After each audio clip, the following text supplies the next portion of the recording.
one season, one unbelievable highlight reel, everybody knows your name season, and then complete and total silence. Today we're talking about the defensive side of the ball, and trust us, it hits just as hard over here. These are 10 NFL defensive players who had the entire league on notice for one glorious season. Quarterbacks nervous, offensive coordinators scrambling, Pro Bowl votes pouring in, and then vanished like they were never there. If you thought the wide receiver version of this list hurt, well, buckle up, because it's gonna get bumpy. What's up, everybody, and welcome back to Total Pro Sports. So glad you're here. If you're new to the channel, go ahead and hit that subscribe button right now, because we cover the NFL deeper than just about anybody on YouTube, and you do not want to miss what we've got coming. Drop a like on this video if you're ready, and let's talk about one of the most fascinating and underappreciated stories in professional football: the defensive one-hit wonder. Now, here's the thing about defensive players. Offense is about production, catches, yards, touchdowns, numbers that are easy to track and impossible to ignore. Defense is a bit different though. Defense is about disruption, about making quarterbacks hesitate, about blowing up a running play before it even starts. And when a defensive player puts together a truly elite season, when the sacks are piling up, the interceptions are coming in bunches, the tackles for loss are everywhere, well,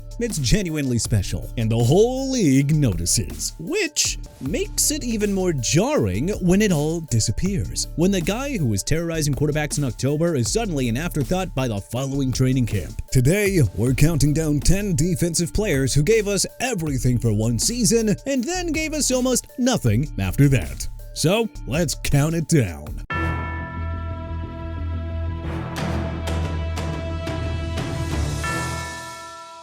Kicking things off at number 10, Erasmus James.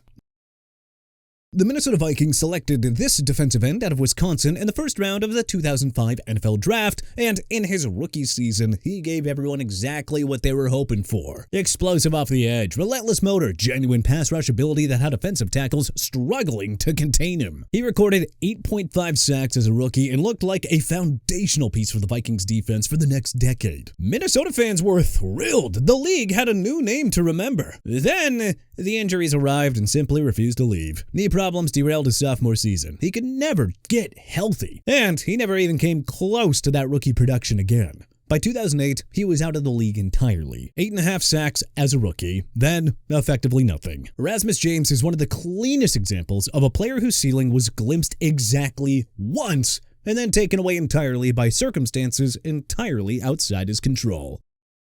Number 9, Adalius Thomas.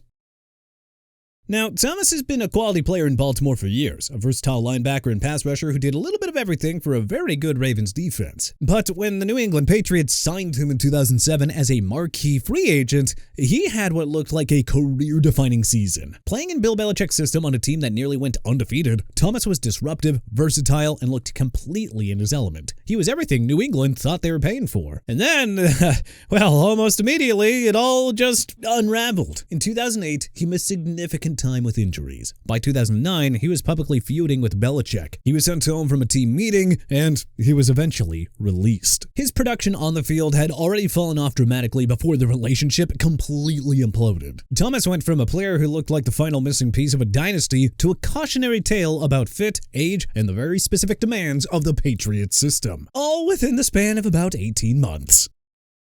At number 8, Antwan Barnes. This one flew under the radar nationally, but pass rush connoisseurs absolutely remember the 2010 season Barnes had with the San Diego Chargers. Coming off the bench and rotating into obvious passing situations, Barnes racked up 10.5 sacks, a number that would make any starting edge rusher in the NFL proud, let alone a situational player barely considered a full-time starter. He was just completely unblockable at times. Teams genuinely couldn't figure out how to handle him. The following season, Barnes signed a more prominent deal expecting expanded opportunity and more money. He never recorded more than 4 sacks in any subsequent season. The league adapted, coordinators schemed away from his tendencies, and without the element of surprise that had made him so dangerous, Barnes just couldn't replicate the production. His 2010 season stands almost completely alone in his stat line. A single, extraordinary line surrounded by ordinary ones. Number 7 on our list, Nick Perry. The Green Bay Packers took Perry with the 28th overall pick in the 2012 NFL Draft and waited patiently for years while injury stunted his development. Then in 2016, it all came together. Perry exploded for 11 sacks, earned his first Pro Bowl selection, and the Packers rewarded him with a massive 5-year contract extension worth $60 million. He looked like a player who had finally cracked the code, finally stayed healthy, finally become the pass rusher Green Bay had been waiting for. Then, that very next season in 2017, came more injuries, inconsistency, declining snaps, and eventually a release before his contract was finished. The Packers ended up paying a significant amount of money for one great season, sandwiched between years of disappointment. Perry's story is one of the most expensive one-hit wonders on this list, for both the team and for the player's legacy alike. Sometimes a contract extension is the worst thing that can happen to an athlete's narrative. Number 6. Clint Session. The Indianapolis Colts linebacker had the kind of 2009 season that makes a linebacker a household name. You know, at least in football households. Session was flying around the field, racking up tackles, stuffing the run, and making plays in coverage that went well beyond his draft pedigree as a 6th-round pick. He was a legitimate standout on a Colts team that went 14-2 and reached the Super Bowl. For one season, Session looked like an undrafted gem turned starter turned star. The Jacksonville Jaguars saw enough to hand him a substantial free agent deal, and from that moment, the very moment that he arrived in Jacksonville, it was almost like a different player had shown up. Production fell significantly, injuries became a reoccurring issue, and Session never came close to recreating that 2009 form. The Colts scheme, their coaching staff, and the talent around him had elevated everything. Without those elements, the magic simply didn't travel. Just one of the great cautionary tales about mistaking a system fit for individual brilliance. At number 5, Derrick Burgess.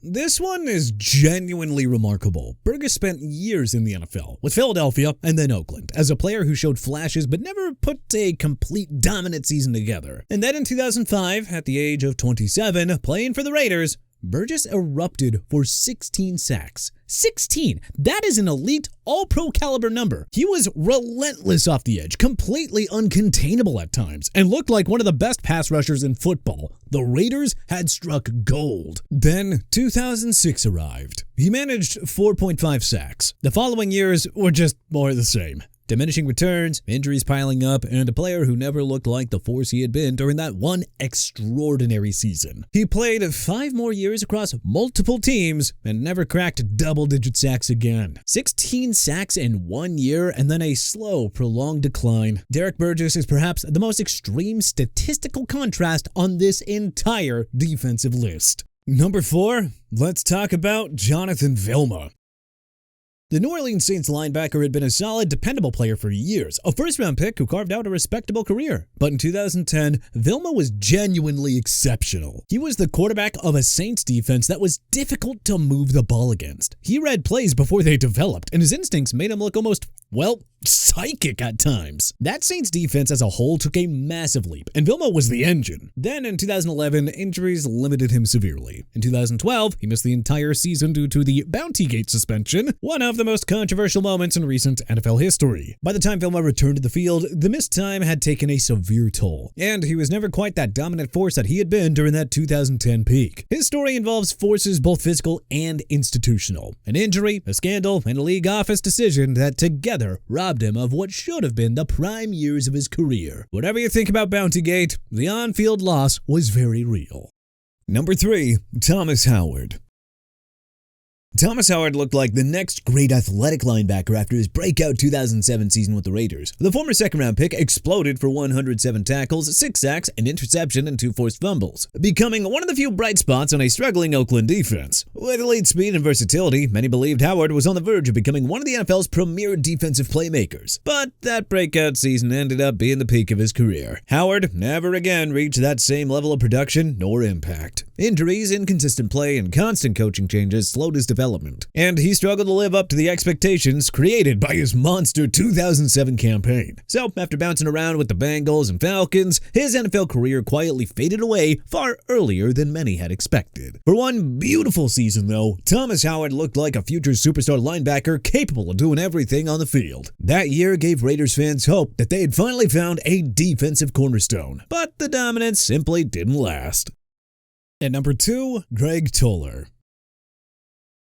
The Indianapolis Colts cornerback had an absolutely stunning 2013 season. 6 interceptions, consistent lockdown coverage, and the kind of ball-hawking play that makes a cornerback a franchise priority. 6 picks from a corner is elite production in any era. Toler looked like a legitimate number 1 cornerback who had finally put it all together after years of flashing but not quite arriving. And then 2014 came and injuries decimated his season. He played through nagging physical issues that stripped him of the explosiveness and closing speed that had made him so dangerous. He never returned to that 2013 form. He spent the remainder of his career bouncing between teams, playing limited snaps, and gradually disappearing from the conversation entirely. 6 interceptions, and then nothing that ever came close. Toler's story is a reminder of just how fragile the window is for a defensive back, a position where a fraction of a step in closing speed is the difference between a pick 6 and a pass interference call. Number 1. Leonard Little.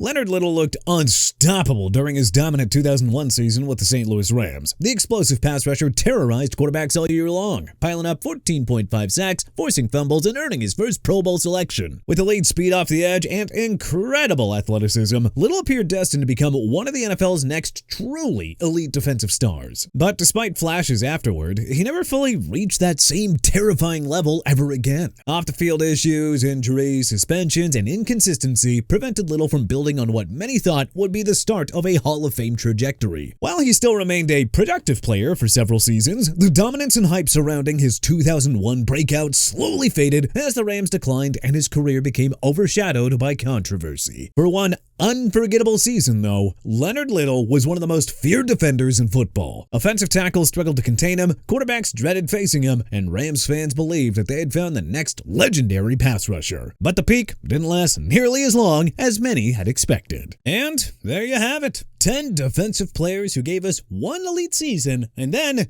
left us wondering what happened. The offensive one-hit wonders get all the attention because, well, the stats are easy to see. But defensive players, well, when they burn out, it's somehow even more sudden. One year, the quarterback is running for his life. The next, nothing. The league is just that precise at adjusting and eliminating what made someone dangerous. Every name on this list had a real moment, a real season where the game slowed down for them and they looked completely unbeatable. That's worth respecting, even if it only lasted 12 months. But we want to hear from you. Drop a comment below and tell us who we missed. Who's the biggest one-year wonder in NFL defensive history that didn't make our list? So hit that like button, subscribe if you haven't already, turn on notifications, and we'll see you in the next one. This is Total Pro Sports, always bringing you the best.